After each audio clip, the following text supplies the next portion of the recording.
Many people are anxious because of the promises that President Dr. William Ruto gave on his campaign trail. But what I will say is that he has only been in office for 1 year, and therefore we need to give him time to settle, to organize his government, and then I know things will stabilize. And also bearing in mind what is happening in Ukraine and Russia, we don't want to blame anybody, but we just want to encourage one another to be hopeful and know that things will settle. So we just want to pray that those who have been given at the position of leadership in this country, they'll try their level best. They'll try their level best during these hard times to make it possible for Kenyans to live comfortably and to be able to afford food on their table. There are promises that the Hustler government gave to us. Let's give them time and see how they will help us create jobs.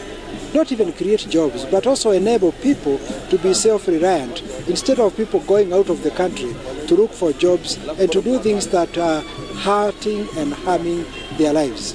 The story of that woman breastfeeding a dog is a very unfortunate thing, and it should not be heard in a world that is believed to be civilized. The opposition should help the government, of course, by giving it checks and balances, but not inciting people against the peace that is prevailing. I think where the government does something right, we should say kudos. Where we think things are not going on okay, then we say here things are not all right. But every Kenyan has a right and has the opportunity to speak peace and to preach peace in this nation.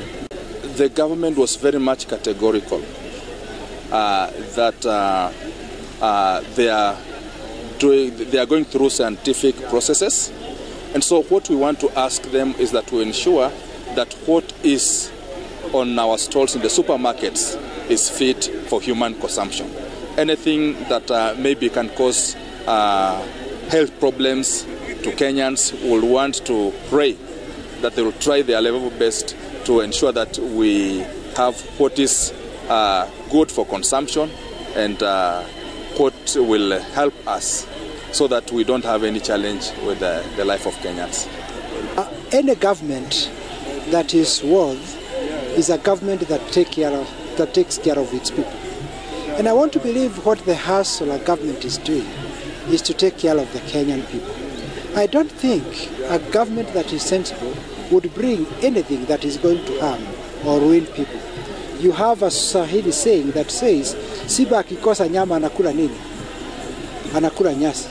So if we do not have food and there is an alternative, although it is not an alternative that is harmful, I think you need to think about that. So don't just condemn things for the sake of politicizing things. Consider, as the bishop has said, that because there are scientific tests that have proved that not everything that is GM oil that is wrong,